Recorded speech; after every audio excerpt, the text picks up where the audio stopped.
Well, that is not the most satisfying ending possible on that movie.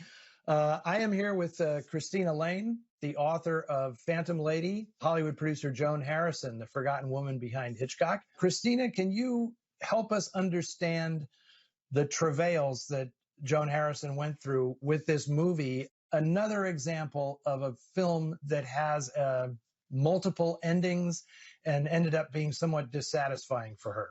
Sure. So the movie was not supposed to end that way. What happened is that the studio decided at the last minute that they wanted to test a whole bunch of different endings.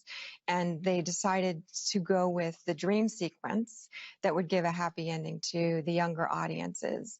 And Robert Siodmak decided he would not film this, and nor would Geraldine Fitzgerald. So they refused to go back to the set and film this ending. And Joan Harrison wanted to back them up, but she was also furious that her control was being taken away from her. So she exited the set. She stormed out of the studio and walked away from the rest of her contract, which had 2 more pictures on it. And she left Universal. We mentioned in the intro about Charles K. Feldman, and there's a great story that you tell in your book about his involvement in this film and then the aftermath when she chose to leave Universal. Can you tell us about that? Yeah, this is really interesting. So actually, when the film came out, Uncle Harry did okay in the theaters, and there was an early review that celebrated the film and gave Charles Feldman the credit for the success of the film. And Feldman wrote to the reviewer and corrected the reviewer and said, this is Joan Harrison's production. She's the producer. And he wrote a personal note to Joan Harrison at her home and said, I wanted you to know that, I've corrected this issue and that this film is yours and the credit is yours. So she wrote him back and she said, I appreciate all this, but I would have appreciated it more if you would have backed me up during all of these issues around the ending of the film. And when I felt that I had no support, from the executives.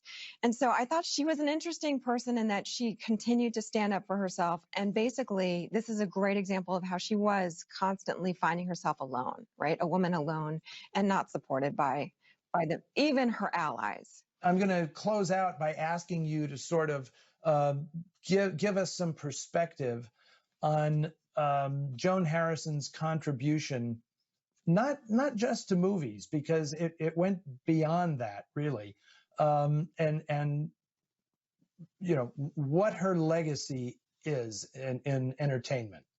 So Joan Harrison, the films that she made in the 1940s, for example, from Phantom Lady to Uncle Harry, Ride the Pink Horse, Nocturne, and They Won't Believe Me. I think these are films that, even as film noir was developing, she was establishing a different kind of noir. And she wanted to change the conventions that were growing.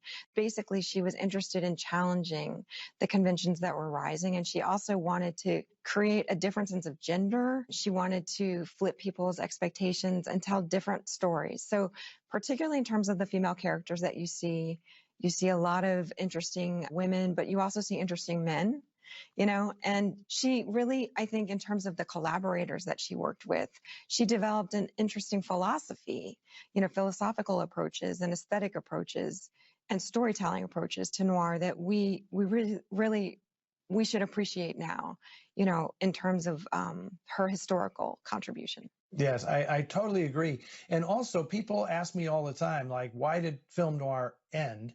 And honestly, not only did Joan Harrison contribute to the rise of film noir in Hollywood, but she contributed to its continuation when she ended up producing the Alfred Hitchcock show on television and using so many of the same writers and directors who had made the films previously. And if she has one incredible talent above all else, in my estimation, it's her ability to recognize really good writing.